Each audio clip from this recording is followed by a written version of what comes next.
Carlos descorchó la botella con una sonrisa que no había visto en años.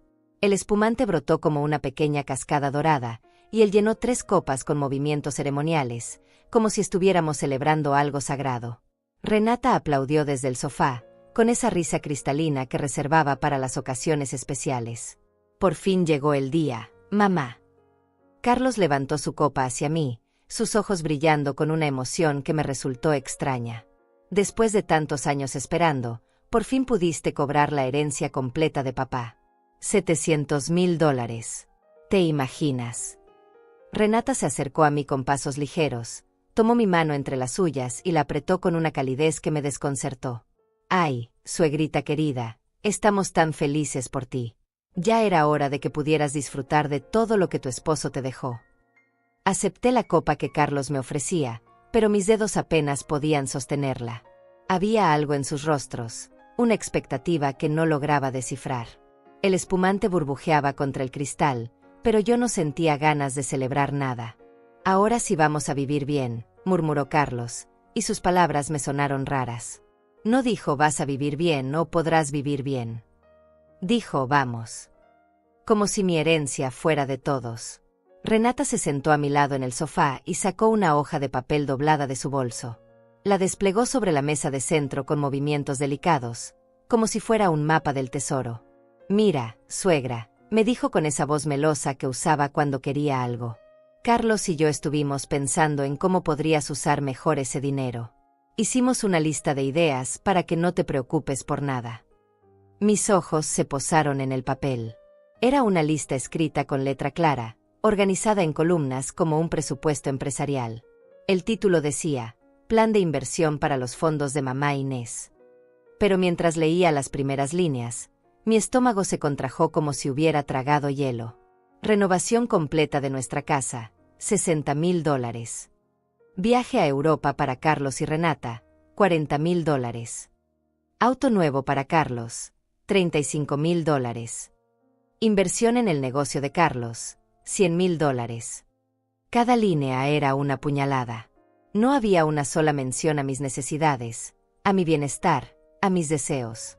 Era como si yo fuera invisible, como si mi única función fuera financiar sus sueños, mientras yo seguía viviendo en mi pequeño apartamento con las goteras del techo y la calefacción que no funcionaba. ¿No te parece perfecto, mamá? Carlos se sentó frente a mí, inclinándose hacia adelante con entusiasmo. Así tu dinero estará bien invertido, y nosotros podremos cuidarte mejor. Cuando tengamos la casa renovada, podrás venir a visitarnos más seguido. Renata asintió con fervor. Sí, y cuando regresemos de Europa, te traeremos regalos hermosos. Va a ser como si tú también hubieras viajado. Los miré en silencio. Carlos seguía sonriendo, esperando mi respuesta, mientras Renata revisaba la lista señalando cada punto como si fuera una presentación de negocios. El espumante se había vuelto amargo en mi boca.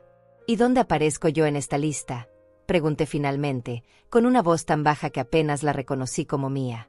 Carlos parpadeó, como si no entendiera la pregunta. ¿Cómo que dónde apareces? Tú apareces en todo, mamá. Todo esto es para que nuestra familia esté mejor. Para que ustedes estén mejor, corregí, sintiendo como algo frío se instalaba en mi pecho. Renata intercambió una mirada rápida con Carlos, y luego me sonrió con esa paciencia exagerada que se use con los niños difíciles. Ay, suegra, no lo veas así. Nosotros somos jóvenes. Podemos aprovechar mejor las oportunidades. Tú ya viviste tu vida, ¿no? Ahora es nuestro turno. Sus palabras flotaron en el aire como humo tóxico. Ya viviste tu vida. Como si a los 71 años yo fuera un mueble viejo que solo servía para ocupar espacio. Como si mis sueños, mis deseos, mis necesidades fueran irrelevantes porque había cruzado una línea invisible de edad. Carlos se aclaró la garganta, incómodo por primera vez en toda la conversación. Lo que Renata quiere decir es que nosotros podemos multiplicar esa inversión. Cuando el negocio crezca, va a haber dinero para todos. ¿Y si no crece?, pregunté, recordando todos los proyectos fallidos de Carlos, todas las promesas rotas, todos los préstamos que nunca me devolvió. Va a crecer, mamá. Confía en nosotros. Confía en nosotros. Las mismas palabras que me había dicho su padre cuando invirtió nuestros ahorros en un negocio que quebró. Las mismas palabras que Carlos me decía cada vez que necesitaba dinero para sus proyectos que nunca funcionaban. Las mismas palabras que usaba cuando llegaba a casa con cuentas que no podía pagar y me pedía que sacara dinero de mis pocos ahorros. Volví a mirar la lista. Al final, en letra pequeña, había una línea que me heló la sangre: gastos mensuales de mamá, $500. $500 al mes. Mi medicamento para la presión costaba $200. El alquiler de mi apartamento, $400. Los servicios, $150. La comida, al menos $300. Con $500 no podía ni cubrir mis gastos básicos. Carlos, dije, señalando esa línea. ¿Cómo voy a vivir con $500 al mes? Él siguió mi dedo y leyó la línea como si la viera por primera vez. Ah, eso. Bueno, mamá, pensamos que podrías mudarte a un lugar más pequeño. Algo más acorde a tus necesidades reales. ¿Mis necesidades reales?, repetí, sintiendo como la rabia empezaba a despertar en mi pecho. Renata intervino con esa sonrisa falsa que ya me tenía harta. Sí, suegra. No necesitas tanto espacio. Y hay residencias muy bonitas para personas de tu edad. Lugares donde podrías hacer amigas, tener actividades. Residencias. La palabra me salió como un susurro. Geriátricos, aclaró Carlos, como si fuera la cosa más natural del mundo. Hay algunos muy buenos, mamá, con cuidado médico incluido. Y con $500 al mes, alcanza perfectamente. Me quedé sin palabras. No solo planeaban quedarse con mi dinero, sino que querían encerrarme en un geriátrico para asegurarse de que no pudiera interferir en sus planes. Para ellos, yo ya estaba muerta. Solo esperaban que mi cuerpo se diera cuenta. Dejé la copa sobre la mesa sin haberla probado. El espumante había perdido todas sus burbujas, igual que mi esperanza. Necesito ir al baño, murmuré, y me levanté con piernas que parecían de algodón. Mientras caminaba por el pasillo hacia el baño, escuché sus voces susurrando en la sala. No podía distinguir las palabras, pero el tono era urgente, como si estuvieran resolviendo un problema inesperado. Como si yo fuera un problema inesperado. Me miré en el espejo del baño. Una mujer mayor me devolvió la mirada, con ojos cansados y mejillas hundidas. Pero por primera vez en mucho tiempo, vi algo más en esa mujer. Vi rabia. Una rabia fría y silenciosa que empezaba a despertar después de años de sueño profundo. Vi determinación. Vi inteligencia. Vi a una mujer que había criado a ese hijo, que había trabajado toda su vida, que había soportado pérdidas y traiciones y aún seguía de pie. Ellos no sabían que yo ya tenía todo preparado. Ellos no sabían lo que estaba por venir. Mientras me lavaba las manos en el baño, los recuerdos llegaron como una avalancha. ¿Cómo habíamos llegado hasta aquí? ¿En qué momento mi hijo se había convertido en este extraño que planeaba mi vida como si yo fuera una carga? Recordé el día que nació Carlos. Había estado en trabajo de parto durante 18 horas, y cuando finalmente lo tuve en mis brazos, pensé que era el bebé más hermoso del mundo. Sus manitas diminutas se aferraron a mi dedo con una fuerza que me sorprendió, y yo le prometí en silencio que siempre lo protegería, que nunca le faltaría nada. Durante 30 años cumplí esa promesa. Cuando su padre perdió el trabajo, yo trabajé doble turno en la fábrica textil para que Carlos pudiera seguir estudiando. Mis manos se llenaron de callos y mi espalda se curvó sobre las máquinas de coser, pero él nunca se enteró de cuánto costaba cada libro, cada uniforme, cada excursión escolar. Cuando Carlos se casó con Renata, yo vendí las joyas que había heredado de mi madre para pagarles la luna de miel. Es su momento especial, me dije. Los padres se sacrifican por la felicidad de los hijos. Renata nunca me dio las gracias. De hecho, comentó que el hotel podría haber sido mejor. El primer síntoma de desprecio llegó 3 años después de la boda. Carlos había perdido otro trabajo, y yo les presté dinero para pagar la hipoteca de su casa. Cuando fui a visitarlos la semana siguiente, Renata me recibió en la puerta con una sonrisa tensa. «Ay, suegra, qué pena que vengas sin avisar. Tenemos visitas muy importantes hoy». Señaló hacia la sala, donde escuché voces elegantes y risas refinadas. «¿Podrías venir otro día?». Me quedé parada en el umbral de la puerta, cargando una olla con el guiso que había preparado para ellos, sintiendo como mis mejillas se encendían de vergüenza. Por supuesto, murmuré. No sabía que tenían compromisos. Es que, ya sabes, Renata bajó la voz, son los socios de Carlos para el nuevo negocio. ¿Y tú? Bueno, tal vez podrías ponerte algo más elegante la próxima vez. Miré mi vestido. Era mi mejor vestido, el que usaba para ir a misa los domingos. Para mí era elegante. Para ella, era la ropa de una mujer pobre que no tenía lugar en su nuevo mundo de aspiraciones. Desde ese día, las visitas se volvieron incómodas. Renata siempre tenía una crítica sutil. Mi cabello necesitaba un corte más moderno, mi perfume era muy fuerte, mi forma de hablar era muy anticuada. Carlos nunca la contradecía. Simplemente sonreía y cambiaba de tema, como si mis sentimientos fueran algo que se podía ignorar sin consecuencias. La segunda señal llegó en mi cumpleaños número 68. Había esperado toda la semana su llamada. Cuando finalmente sonó el teléfono a las 11 de la noche, Carlos sonaba apurado. «Feliz cumpleaños, mamá. Perdón por llamar tan tarde, pero el día se nos fue volando». «No importa, hijo», mentí. «Me alegra escuchar tu voz. Te tenemos un regalo, pero no hemos podido ir a comprarlo. ¿Te parece si te damos el dinero y tú te compras algo bonito?» El dinero nunca llegó.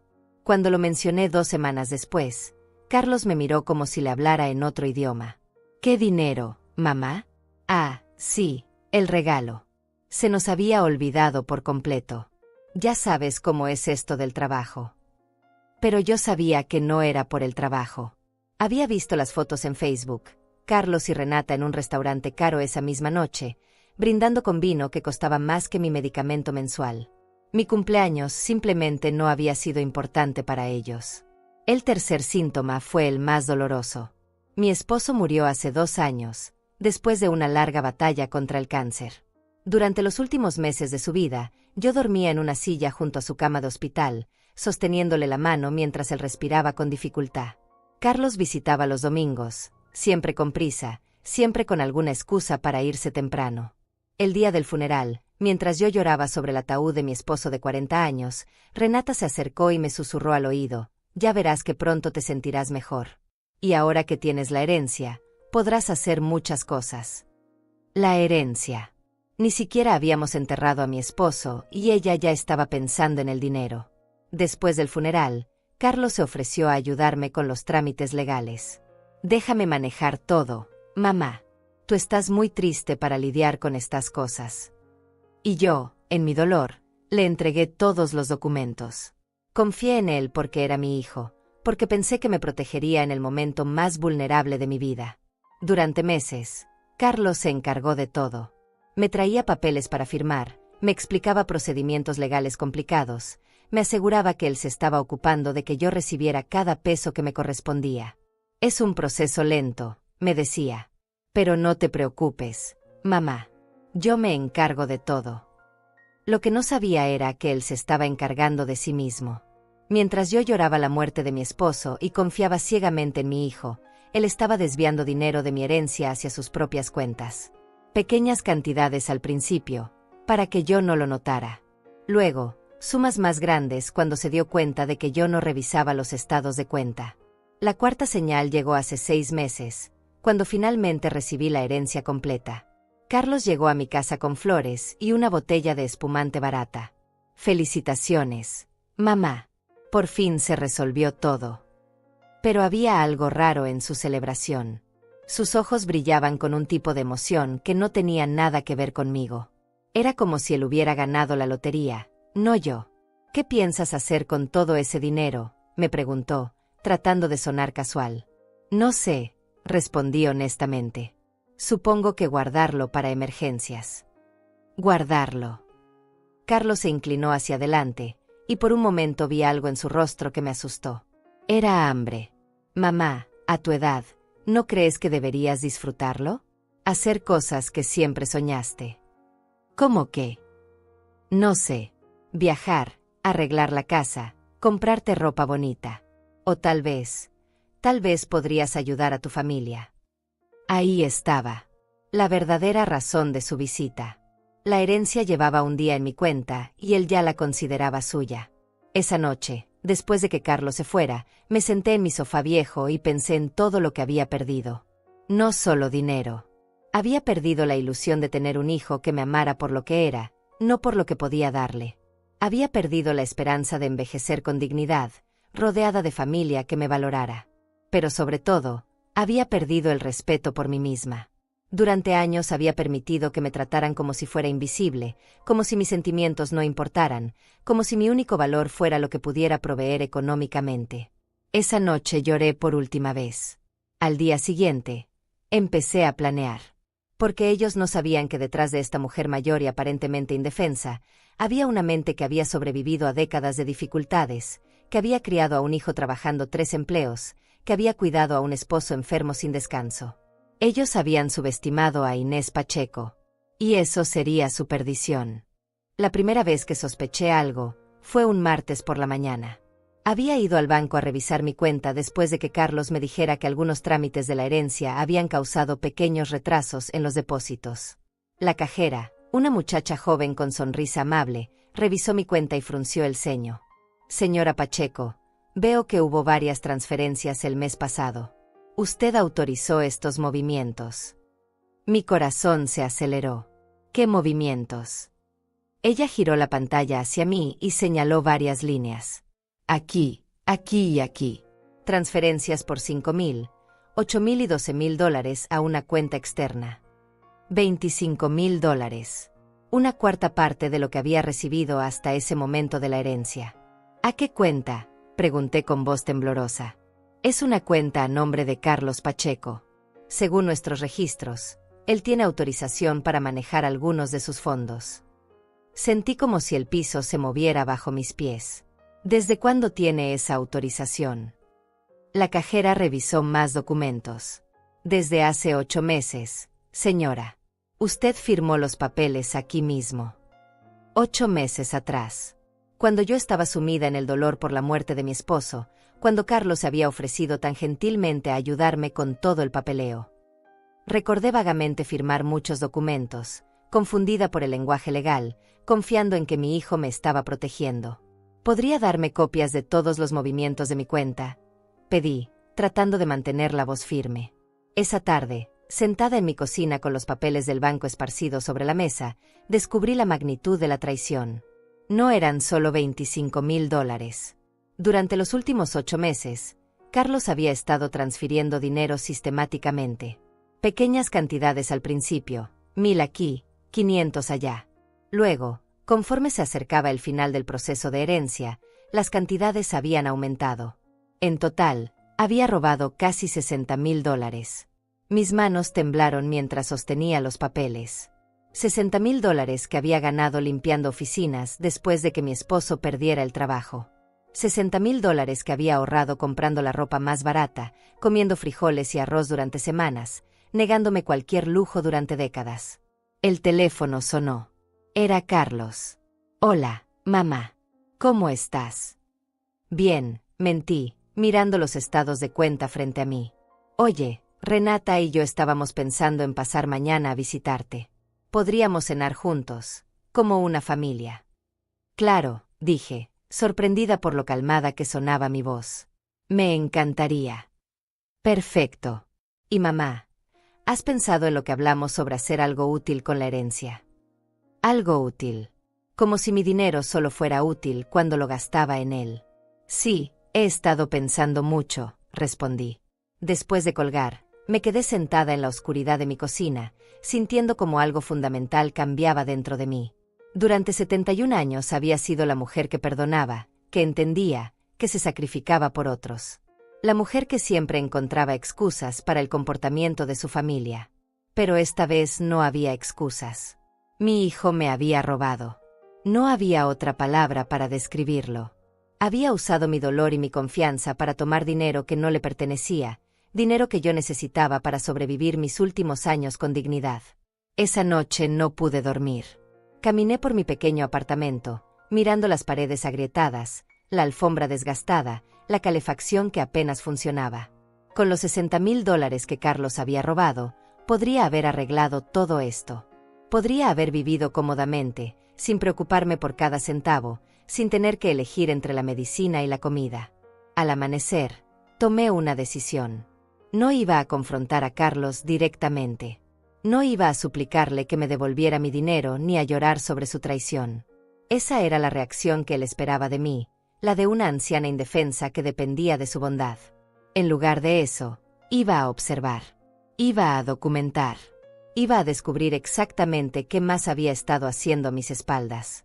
Recordé a César Olivares, mi vecino de hace años, antes de que me mudara a este apartamento más pequeño.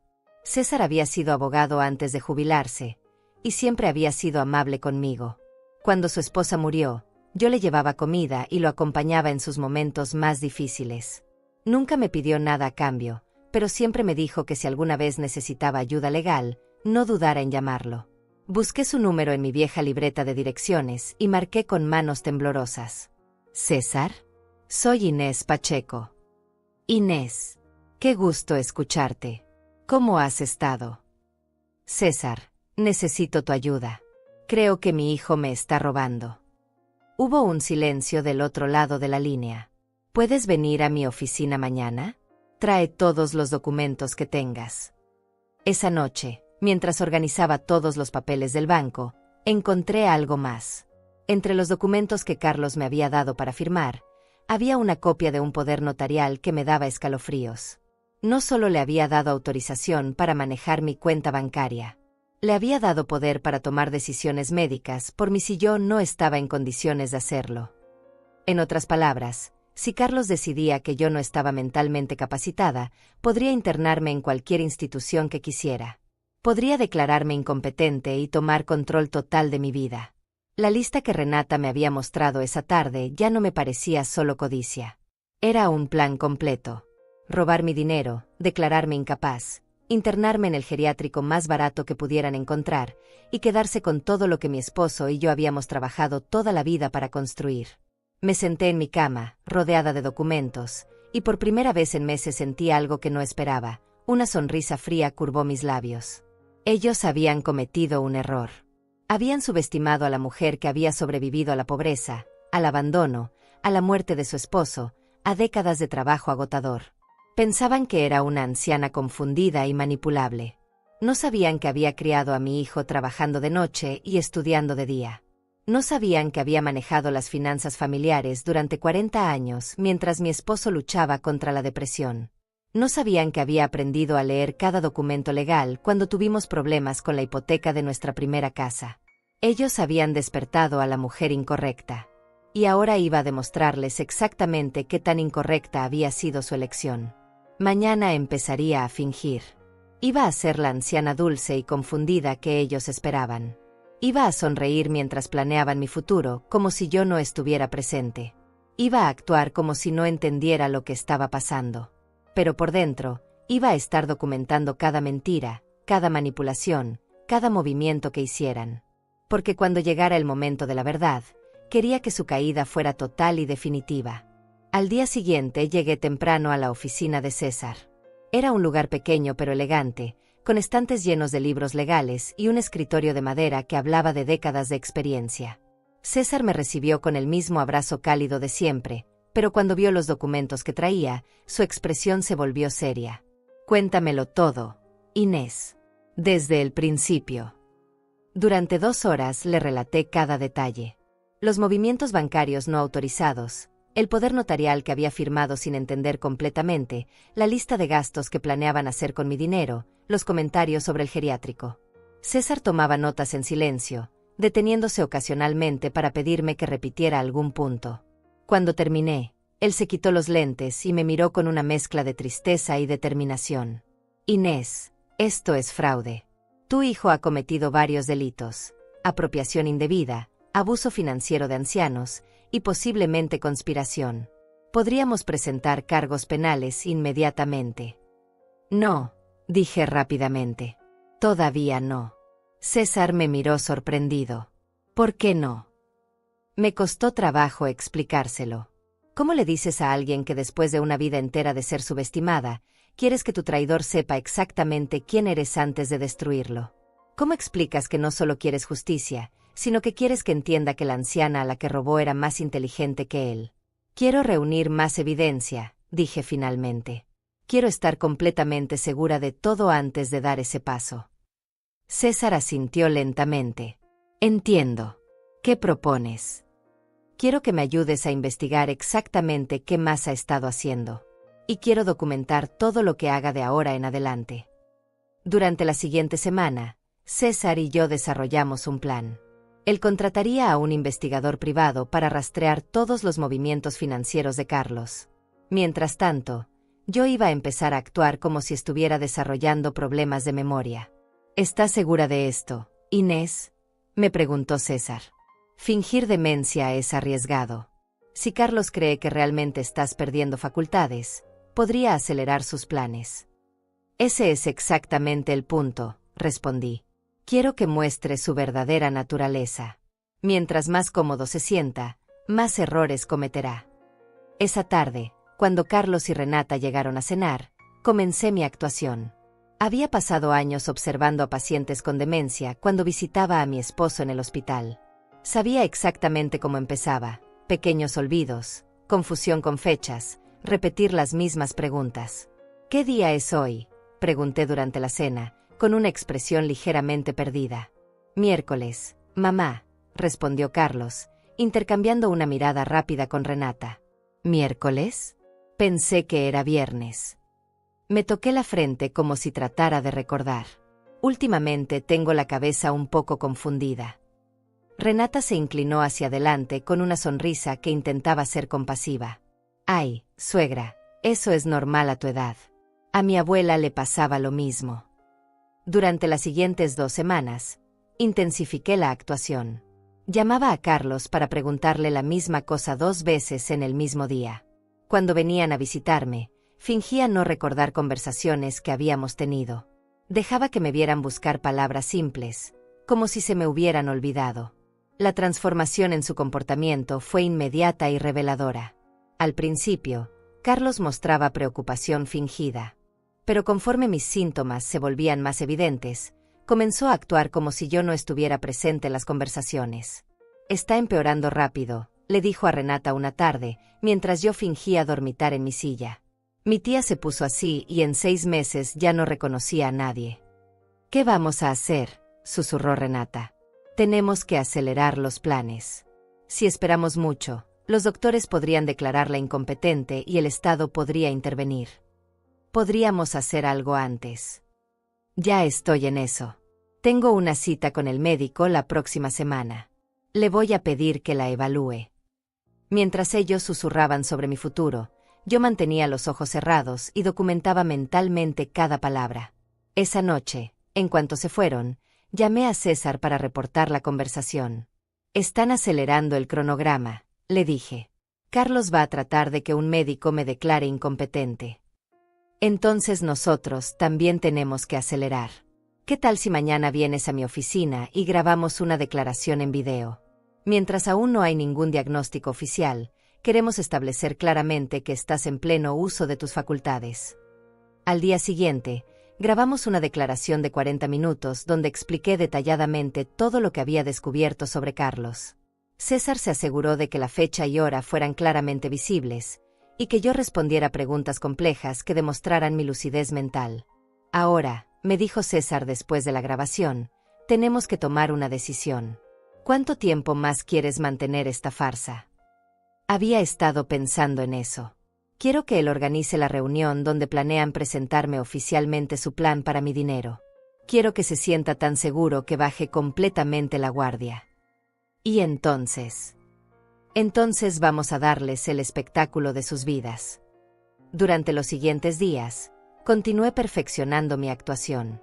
Me olvidé del nombre de Renata 2 veces. Pregunté si mi esposo iba a llegar pronto a casa. Fingí no recordar cómo usar el microondas. Carlos y Renata respondieron exactamente como había predicho. Comenzaron a hablar de mí como si fuera un objeto, no una persona. Discutían mis finanzas abiertamente en mi presencia. Renata incluso trajo catálogos de diferentes geriátricos y los revisaba en mi mesa de comedor mientras yo fingía confusión. Este se ve bonito, decía, señalando fotos de un lugar que parecía más una prisión que un hogar. Y mira, el costo mensual es exactamente lo que habíamos calculado. ¿Qué es eso?, pregunté con voz débil. Nada, suegra. Solo estamos viendo opciones para cuando necesites más cuidado. La hipocresía me daba náuseas, pero mantuve mi fachada. Cada mentira, cada manipulación, cada momento de crueldad gratuita se grababa en mi memoria como evidencia para el juicio final que estaba planeando. Una semana después, Carlos llegó con noticias que intentó presentar como algo positivo. Mamá, hablé con el doctor Lozano. Es un especialista en geriatría muy respetado. Quiere conocerte para asegurarse de que estés recibiendo la mejor atención posible. Yo sabía que no era un especialista en geriatría. El investigador de César había descubierto que era un médico general que Carlos había conocido en un bar, alguien dispuesto a firmar cualquier documento por el precio correcto. ¿Es necesario?, pregunté, fingiendo ansiedad. Sí, mamá. Es por tu propio bien. Queremos asegurarnos de que tengas toda la ayuda que necesitas. Está bien, murmuré, como una anciana asustada que no tenía más opción que confiar en su hijo. Pero por dentro, sonreía. Carlos había mordido el anzuelo completamente. Estaba tan ansioso por declararme incompetente que ni siquiera se había molestado en investigar las credenciales del médico que iba a sobornar. Eso iba a ser su perdición. Porque César ya había contactado al Colegio Médico Estatal, y ellos estaban muy interesados en conocer a un doctor dispuesto a firmar evaluaciones psiquiátricas falsas a cambio de dinero. Mi hijo había subestimado a la mujer incorrecta. Y pronto iba a descubrir exactamente qué tan incorrecta había sido su elección. La trampa estaba lista. Solo faltaba que él cayera en ella. La cita con el falso doctor estaba programada para el viernes. César y yo usamos esa semana para preparar cada detalle de lo que él llamó la Operación Dignidad. Habíamos decidido que el momento perfecto para la revelación sería el domingo siguiente, durante la cena familiar que Carlos había organizado para celebrar que mamá estaba recibiendo la ayuda médica que necesitaba. Quiero que invites a todos, le dije a Carlos el miércoles, mientras fingía confusión sobre qué día era. A Renata, por supuesto. Y tal vez podrían venir sus padres también. Me gustaría conocerlos mejor. Los ojos de Carlos se iluminaron. Pensó que era la oportunidad perfecta para que todos los miembros importantes de su círculo vieran mi supuesto deterioro mental. No sabía que yo quería testigos para lo que estaba por venir. Me parece una idea maravillosa, mamá. Renata estará encantada. Sus padres siempre han querido conocerte mejor. Mentiroso. Los padres de Renata probablemente ni sabían que yo existía, pero Carlos necesitaba una audiencia para su gran performance como el hijo devoto cuidando a su madre enferma. César había contratado a un técnico especializado para instalar cámaras de video casi invisibles en mi apartamento. Son del tamaño de un botón, me explicó mientras las escondía en lugares estratégicos. Una en el jarrón de la sala, otra en el marco de la cocina, y esta pequeña en tu collar.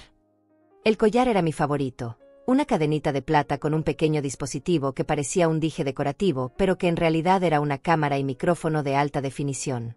Todo se graba automáticamente en una tarjeta de memoria, me explicó César. Y también se transmite en vivo a mi computadora, por si necesitamos intervenir inmediatamente. El viernes llegó la cita con el doctor Lozano. Carlos me acompañó, actuando como el hijo preocupado que quería lo mejor para su madre. El consultorio era pequeño y sucio, nada como los espacios médicos profesionales que había visitado durante la enfermedad de mi esposo. Eso ya debería haberle dado una pista a Carlos, pero su avaricia lo había cegado completamente. El doctor Lozano era un hombre mayor, con aliento a alcohol y manos temblorosas. Realizó una evaluación que duró exactamente 15 minutos y consistió principalmente en preguntarme qué día era y si recordaba dónde vivía. Fingí confundirme con las fechas y olvidar mi dirección 2 veces. Es claro que la señora está experimentando un deterioro cognitivo significativo, declaró, escribiendo en un formulario que probablemente ya tenía listo antes de que llegáramos. Recomiendo cuidado especializado inmediatamente. Carlos asintió gravemente, como si esta noticia lo devastara. ¿Qué tipo de cuidado, doctor? Institucional. Definitivamente institucional. Y alguien debería tomar control de sus finanzas antes de que tome decisiones que puedan perjudicarla. Perfecto. El doctor había dicho exactamente lo que Carlos quería escuchar, palabra por palabra. Lo que ninguno de los dos sabía era que César había estado grabando toda la consulta desde el estacionamiento, usando un dispositivo que captaba las conversaciones dentro del consultorio. Esa tarde, mientras Carlos creía que yo dormitaba después de la traumática visita médica, él y Renata tuvieron la conversación más reveladora hasta el momento. «Perfecto», decía Renata, paseándose por mi sala como si ya fuera suya. «Con el diagnóstico oficial, podemos proceder inmediatamente». «Sí, pero tenemos que ser cuidadosos con el timín», respondió Carlos. «No queremos que parezca sospechoso». «¿Qué quieres decir?» «Si la internamos inmediatamente después del diagnóstico, alguien podría hacer preguntas. Mejor esperemos unas semanas. Actuemos como si estuviéramos tratando de cuidarla en casa, pero no pudiéramos manejar la situación». Renata se detuvo frente a la ventana, mirando hacia la calle. «Y mientras tanto, aceleramos las transferencias. Con el diagnóstico, tengo justificación legal para mover más dinero. Podemos transferir todo a nuestras cuentas, supuestamente para proteger sus activos, mientras buscamos el lugar adecuado para su cuidado. Todo. Los 500,000 que quedan de la herencia, más los ahorros que tiene en la otra cuenta. En total, cerca de $600,000. $600,000. Había estado tan enfocada en los 60,000 que habían robado que no me había dado cuenta de que habían estado evaluando todos mis activos. Querían cada centavo que tenía. ¿Y después?, preguntó Renata. Carlos se sentó en mi sofá favorito, el que había comprado con mi primer sueldo de la fábrica textil. Después la metemos en el geriátrico más barato que encontremos. Uno que cobre directamente del Seguro Social, así no tenemos que pagar nada de nuestro bolsillo. ¿Cuánto podría durar ahí? ¿Qué importa? Una vez que esté adentro, nosotros ya tendremos nuestro dinero seguro. ¿Y si ella se queja? Carlos se encogió de hombros. ¿Quién le va a creer a una mujer con demencia senil? Esas palabras me atravesaron como cuchillas. No solo planeaban robarme y abandonarme, sino que habían calculado fríamente cuánto tiempo tardaría en morir sola y olvidada en una institución horrible. Pero su crueldad también me dio la fuerza final que necesitaba. Ya no había espacio en mi corazón para el dolor o la duda. Solo quedaba una determinación helada de asegurarme de que pagaran por cada momento de sufrimiento que habían planeado para mí. Esa noche, César y yo revisamos todas las grabaciones y finalizamos los últimos detalles de nuestro plan. Habíamos documentado el fraude financiero, la conspiración para internarme ilegalmente, el soborno al falso doctor, y ahora teníamos evidencia clara de sus intenciones de robar todos mis activos. ¿Estás lista para esto, Inés?, me preguntó César. Una vez que empecemos, no hay vuelta atrás. He estado lista desde el momento que vi esa lista, respondí. Solo espero que tenga suficiente espacio en tu cámara, porque esto va a ser un espectáculo que van a recordar por el resto de sus vidas. El domingo por la mañana, Carlos llamó para confirmar la cena. ¿Sigues sintiéndote bien para recibir visitas, mamá? Sí, hijo. He estado cocinando toda la mañana. Otra mentira. César había contratado un servicio de catering para asegurarse de que la comida fuera perfecta. Quería que todo estuviera impecable para la última actuación de mi vida como la Inés sumisa y manipulable. Perfecto. Vamos a llegar a las 6. Renata está muy emocionada, y sus padres también.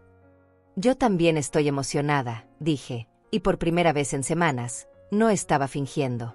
Esa tarde, mientras me preparaba para la cena, me miré en el espejo. Durante meses había visto a una mujer mayor y cansada, víctima de las circunstancias y la crueldad de otros. Pero ahora veía algo diferente. Veía a una guerrera de 71 años que había sobrevivido a todo lo que la vida le había lanzado y que estaba a punto de reclamar su dignidad de la manera más espectacular posible. Ellos habían despertado a la mujer incorrecta. Y en 3 horas, iban a descubrir exactamente qué tan incorrecta había sido su elección. A las 5:30 de la tarde, mi apartamento estaba transformado. César había llegado temprano para hacer los últimos ajustes técnicos, asegurándose de que todas las cámaras funcionaran perfectamente y que el sistema de transmisión en vivo estuviera operativo. También había traído 2 testigos adicionales, una notaria pública y un detective privado licenciado que habían estado documentando el caso desde el principio. Recuerda, me dijo César mientras revisaba por última vez el pequeño micrófono en mi collar, mantén la actuación hasta que yo te dé la señal. Cuando veas que toco mi reloj 3 veces, es momento de revelar la verdad. Me senté en mi silla favorita, la misma donde había fingido demencia durante semanas, y respiré profundamente. Durante meses había sido una actriz involuntaria en el drama de mi propia humillación. Hoy finalmente iba a dirigir mi propia obra. A las 6 en punto exacto, escuché la llave en la puerta. Carlos había insistido en quedarse con una copia por emergencias, otra violación de mi privacidad que ahora formaba parte de la evidencia en su contra. Mamá, ya llegamos. Carlos entró con su sonrisa ensayada, seguido por Renata y una pareja mayor que supuse eran sus padres. Mira, te traje flores. Las flores eran baratas, probablemente compradas en una gasolinera en el camino. Pero Carlos las presentó como si fueran un gran gesto de amor filial. ¡Qué bonitas!, murmuré con voz débil, manteniendo mi actuación de mujer confundida. Son para mí. Por supuesto, mamá. Todo lo mejor es para ti. Carlos me besó la frente con una ternura tan falsa que me dieron ganas de vomitar. Ven, quiero presentarte a los padres de Renata. Elisa y Darío Cedillo eran exactamente lo que había imaginado, una pareja de clase media aspiracional que había criado a una hija sin escrúpulos. Elisa me estrechó la mano con una sonrisa forzada, mientras Darío apenas me dirigió la mirada. Es un placer conocerte, Inés, dijo Elisa con esa falsedad que ya reconocía tan bien. Renata nos ha contado mucho sobre ti. Apostaba a que sí. Probablemente les había contado sobre la pobre suegra con demencia que iba a financiar su estilo de vida. Siéntense, por favor, dije, señalando hacia la mesa que César había ayudado a preparar. La cena está casi lista. Durante los primeros 30 minutos, mantuvieron la farsa de la reunión familiar perfecta. Carlos me ayudaba a servir la comida como si fuera un hijo devoto, Renata me corregía gentilmente cuando fingía confundirme con los nombres, y los Cedillo hacían comentarios condescendientes sobre lo bien que me veía para mi edad. Pero conforme avanzaba la cena, comenzaron a relajarse. Carlos sirvió vino generosamente, y las lenguas se soltaron. Empezaron a hablar de mí como si no estuviera presente, exactamente como había esperado. La verdad es que ha sido muy difícil, le decía Carlos a Darío, fingiendo agotamiento. Los episodios de confusión son cada vez más frecuentes. Ayer me llamó 3 veces para preguntarme la misma cosa. Pobrecita, murmuró Elisa, mirándome con lástima falsa. Debe ser muy duro para ustedes. Lo es, suspiró Renata dramáticamente. Pero estamos comprometidos a darle la mejor atención posible. De hecho, ya estamos viendo opciones de cuidado especializado. ¿Cuidado especializado?, preguntó Darío, alzando una ceja. Carlos intercambió una mirada significativa con Renata. Sí, un lugar donde pueda tener supervisión médica las 24 horas. Ya encontramos algunos lugares muy buenos. ¿Y los costos? Darío era claramente un hombre que pensaba en términos financieros. Afortunadamente, dijo Renata con una sonrisa que no llegaba a sus ojos, mamá Inés tiene recursos suficientes para cubrir todo. La herencia de su esposo fue bastante generosa. Ahí estaba. Habían mencionado mi dinero delante de testigos, estableciendo claramente sus intenciones. Generosa como, insistió Darío. Carlos se inclinó hacia adelante, bajando la voz como si compartiera un secreto. $700,000. Y eso es solo la herencia. Ella tiene otros ahorros también. Los ojos de Elisa se agrandaron. Dios mío, eso es una fortuna. Por eso es tan importante que tomemos las decisiones correctas ahora, dijo Renata, tocando mi mano de manera que supuestamente era cariñosa, pero que sentí como una garra. Antes de que ella ya no pueda tomar decisiones por sí misma. ¿Ya no puede?, preguntó Elisa. Bueno, Carlos miró hacia donde yo estaba sentada, fingiendo no prestar atención a la conversación. Acabamos de venir del médico. El diagnóstico no fue favorable. ¿Qué tipo de diagnóstico? Darío se había puesto serio. Demencia senil progresiva, anunció Carlos con una solemnidad teatral. El doctor dice que necesita cuidado institucional inmediatamente. Mentiroso. El falso doctor había dicho muchas cosas, pero nunca había usado esos términos específicos. Carlos estaba elaborando el diagnóstico para que sonara más dramático. «Pobrecita», repitió Elisa, esta vez mirándome como si fuera un animal herido. «¿Entiende lo que está pasando?» «A veces sí, a veces no», respondió Renata. «Tiene momentos de lucidez, pero cada vez son menos frecuentes». Desde el rabillo del ojo, vi que César tocaba su reloj una vez. Primera señal. Ya tenían suficiente evidencia grabada de sus mentiras y manipulaciones. «¿Y cuándo la van a internar?», preguntó Darío. Carlos y Renata intercambiaron otra mirada. «Pronto», dijo Carlos. «Estamos finalizando los detalles financieros para asegurarnos de que esté bien cuidada por el resto de su vida». «Qué buenos hijos son», comentó Elisa. «No todos se toman tantas molestias por sus padres mayores». César tocó su reloj por segunda vez. 2 señales. Era casi la hora.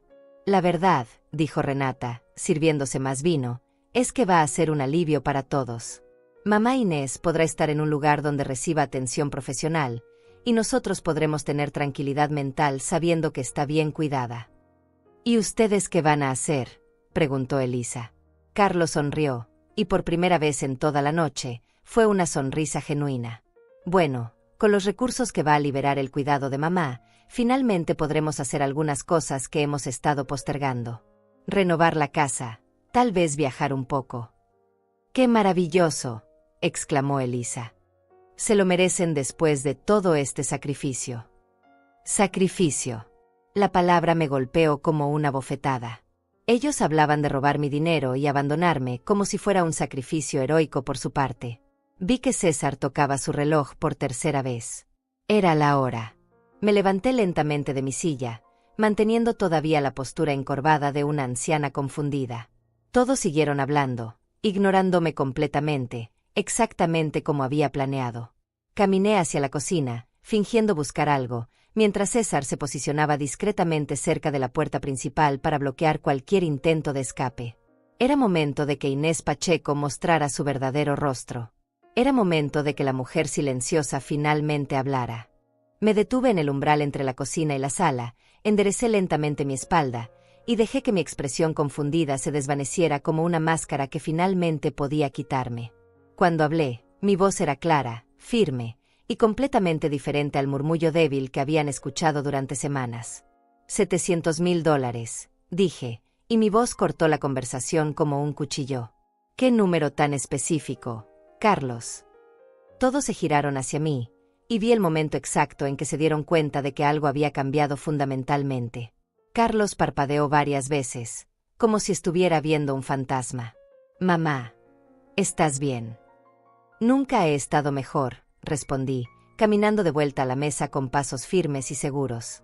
«De hecho, estoy tan bien que he estado escuchando cada palabra de esta fascinante conversación sobre mi futuro». El silencio que siguió fue absoluto. Renata tenía la copa de vino suspendida a medio camino hacia su boca, los padres de ella me miraban con expresiones de shock, y Carlos había palidecido como si hubiera visto un muerto levantarse de su tumba. «¿Cómo que has estado escuchando?», tartamudeó Renata. «Oh, querida», dije, sentándome en mi silla con una elegancia que no había mostrado en meses. «He estado escuchando todo. Cada mentira, cada plan, cada detalle sórdido de cómo planeaban robar mi dinero y abandonarme en el geriátrico más barato que pudieran encontrar». César se acercó desde su posición cerca de la puerta, y vi cómo los ojos de Carlos seguían su movimiento con creciente alarma. «Permítanme presentarles a César Olivares», continué con la cortesía de una anfitriona perfecta. «Mi abogado y amigo de toda la vida. Ha estado documentando esta velada tan reveladora». «Documentando». La voz de Carlos era apenas un susurro. César sonrió y levantó un pequeño dispositivo. Video y audio de alta definición. Toda la conversación de esta noche ha sido grabada y transmitida en vivo a varias autoridades competentes. Renata se puso de pie tan bruscamente que derribó su silla. «Esto es ilegal. No pueden grabarnos sin nuestro permiso». «De hecho», dijo César con la paciencia de alguien que había anticipado exactamente esa objeción, «en este estado, solo se necesita el consentimiento de una de las partes en una conversación privada. La señora Pacheco dio su consentimiento para grabar en su propia casa». Carlos finalmente encontró su voz. Mamá, no entiendes lo que está pasando. Estás confundida. El doctor dijo. ¿El doctor Lozano? Interrumpí, y vi cómo se le desplomó la cara. ¿Te refieres al hombre que perdió su licencia médica hace 3 años por falsificar recetas? El mismo que aceptó $500 para firmar un diagnóstico falso. El silencio se hizo más profundo. Darío Cedillo había empezado a sudar, claramente calculando las implicaciones legales de estar presente en esta conversación. Eso no es cierto, dijo Carlos, pero su voz carecía de cualquier convicción. No es cierto. Saqué una carpeta que había estado escondida debajo de mi silla. ¿Qué tal esto? Desplegué los estados de cuenta bancario sobre la mesa.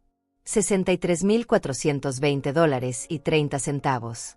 Esa es la cantidad exacta que has robado de mi cuenta durante los últimos 8 meses, Carlos. Renata se dejó caer de vuelta en su silla, pero Carlos siguió de pie, negando con la cabeza. No son robos, mamá. Yo tengo autorización legal para manejar tus finanzas. ¿Te refieres a esta autorización? Saqué otra hoja de papel. El poder notarial que me hiciste firmar mientras yo estaba devastada por la muerte de tu padre, cuando me dijiste que era solo para ayudar con el papeleo. Carlos abrió la boca para responder, pero continué antes de que pudiera hablar. Lo que no sabías, hijo, es que al día siguiente de firmarlo, fui a ver a César y grabé una declaración en video explicando exactamente en qué circunstancias lo había firmado y cuál creía que era su propósito. Esa declaración prueba que hubo engaño en la obtención del documento. César asintió. Un poder notarial obtenido mediante engaño es legalmente nulo. Todos los movimientos financieros realizados bajo esa autorización constituyen apropiación indebida. Pero tú estás enferma, insistió Renata, como si repetir la mentira pudiera hacer la verdad. El doctor lo confirmó. Me reí, y el sonido llenó la habitación como campanas claras. ¿En serio? ¿Quieren seguir con esa farsa?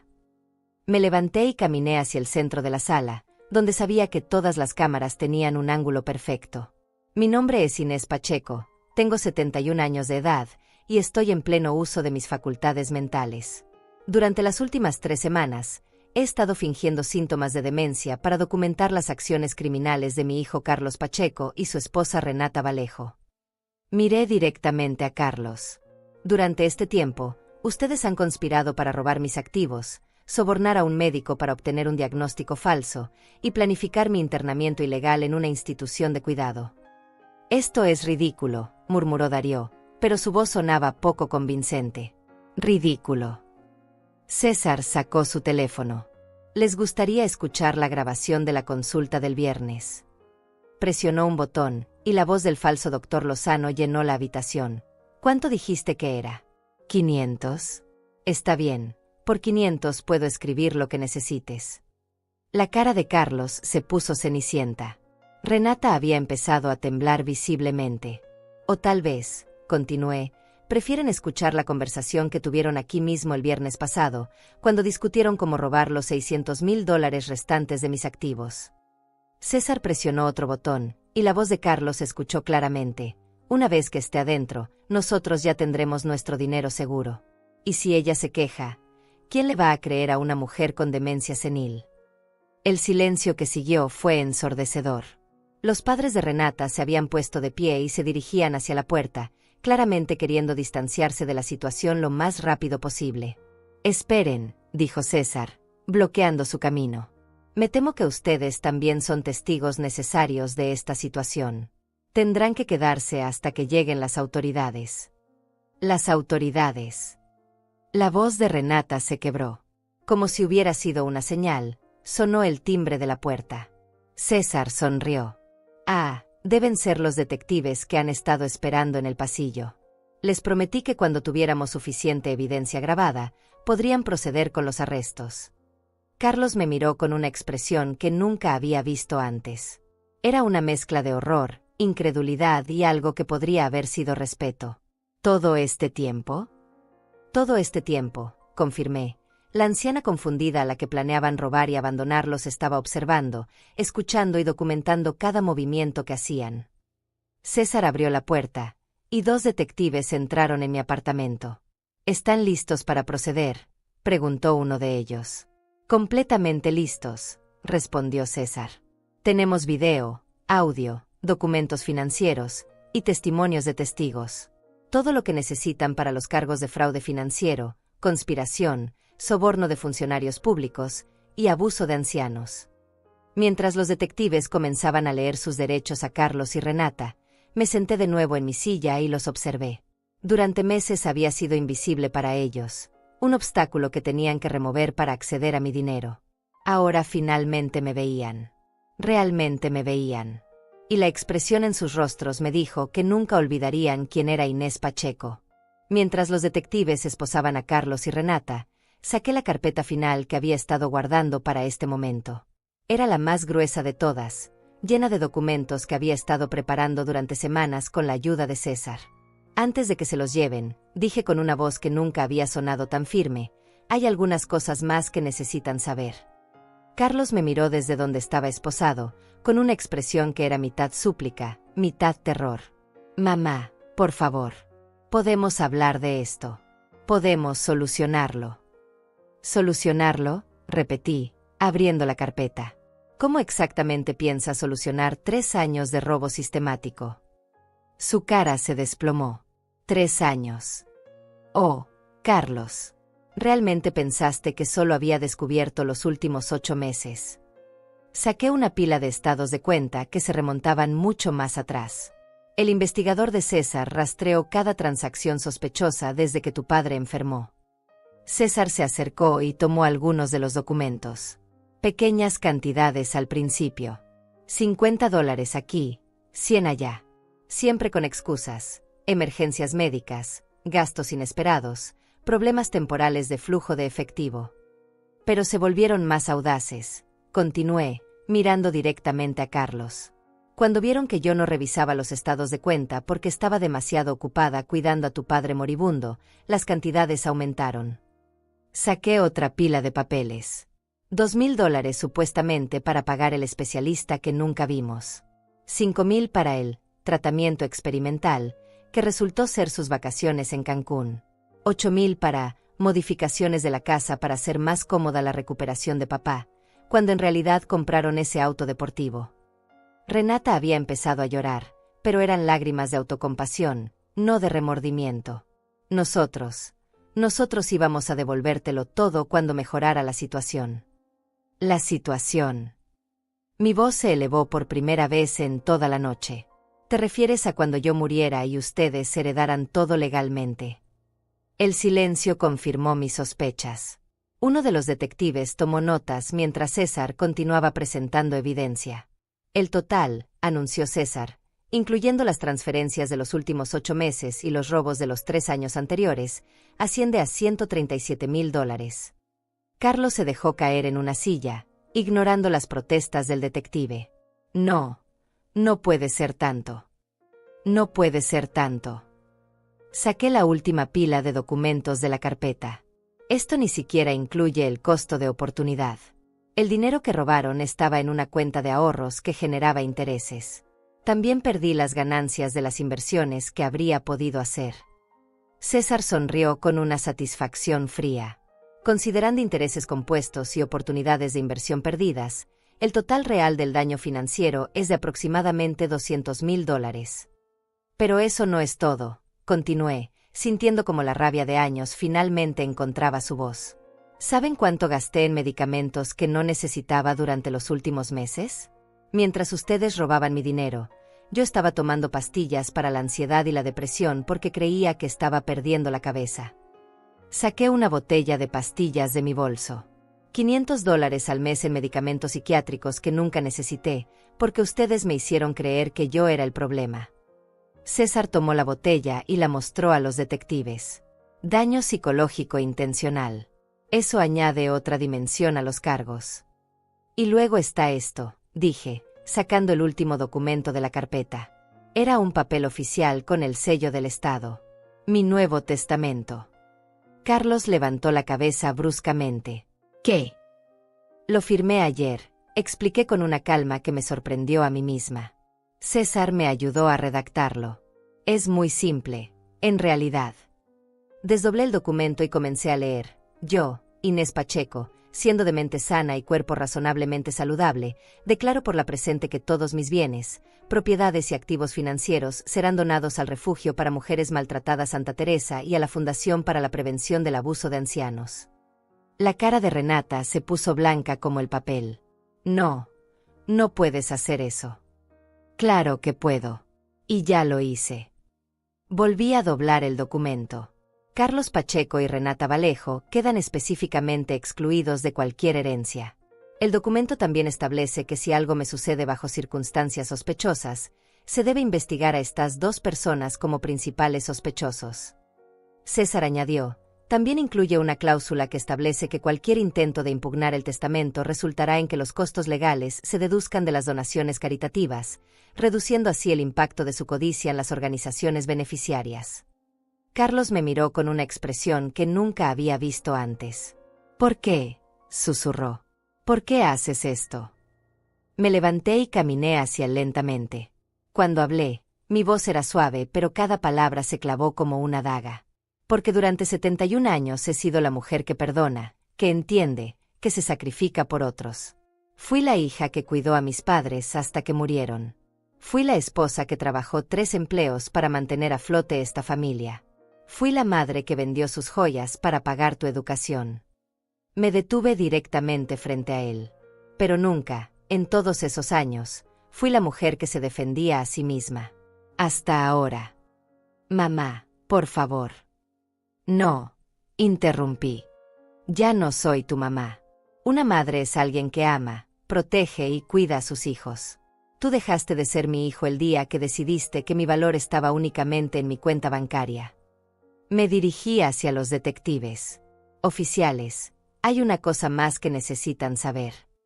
Saqué una grabadora pequeña de mi bolsillo. Esta mañana, Carlos me llamó para confirmar que me sentía bien para la cena de esta noche. Lo que no sabía es que grabé la conversación. Presioné play, y la voz de Carlos llenó la habitación. Perfecto, mamá. Y recuerda, si te sientes confundida durante la cena, no te preocupes. Nosotros nos encargaremos de explicarle todo a los invitados. Paré la grabación. Él sabía que yo no estaba confundida. Planeo usar esta cena para crear testigos de mi supuesta demencia. César se dirigió a los detectives. Eso constituye conspiración premeditada para cometer fraude. Uno de los detectives cerró su libreta. Señora Pacheco, está lista para acompañarnos a la estación para dar su declaración oficial. Completamente lista, respondí. Y oficiales, una última cosa. Me acerqué a Carlos una vez más. El dinero que robaste de mi cuenta, cada centavo va a ser recuperado. César ya ha iniciado los procedimientos legales para embargar todos tus activos. Sus ojos se agrandaron. Todos. La casa, los autos, las cuentas bancarias, las inversiones. Todo.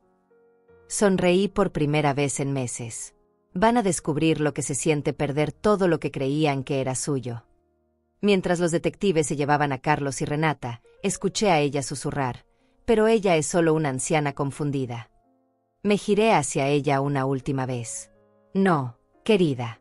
Soy una anciana que finalmente dejó de fingir que no entendía lo que ustedes estaban haciendo. La puerta se cerró detrás de ellos, y por primera vez en años, mi apartamento se sintió realmente como mi hogar. César me puso una mano en el hombro.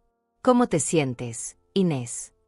Miré alrededor de mi sala, donde había actuado como una mujer frágil y confundida durante semanas, donde había permitido que me trataran como si fuera invisible. Me siento, dije lentamente, como si finalmente hubiera recordado quién soy. 6 meses después, estoy sentada en la terraza de mi nuevo apartamento, observando el amanecer sobre la ciudad. Es un lugar más pequeño que mi antigua casa, pero es completamente mío, pagado con dinero que recuperé de las cuentas de Carlos. Cada mañana, cuando el sol toca mi rostro, recuerdo el momento exacto en que decidí dejar de ser invisible. El juicio terminó hace 3 semanas.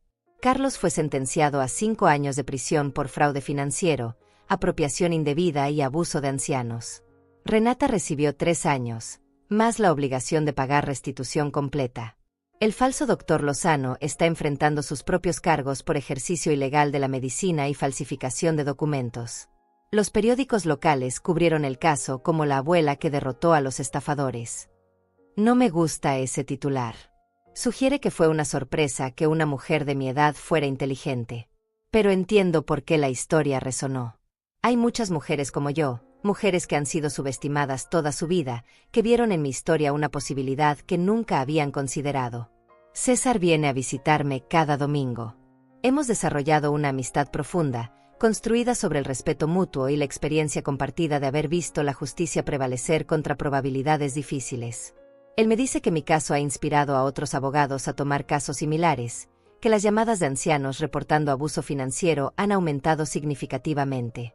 Tú les diste permiso para defenderse, me dijo el domingo pasado mientras tomábamos café en mi terraza. No, le respondí. Solo les mostré que siempre habían tenido ese permiso. La Fundación para la Prevención del Abuso de Ancianos me pidió que hablara en su conferencia anual. Al principio dudé.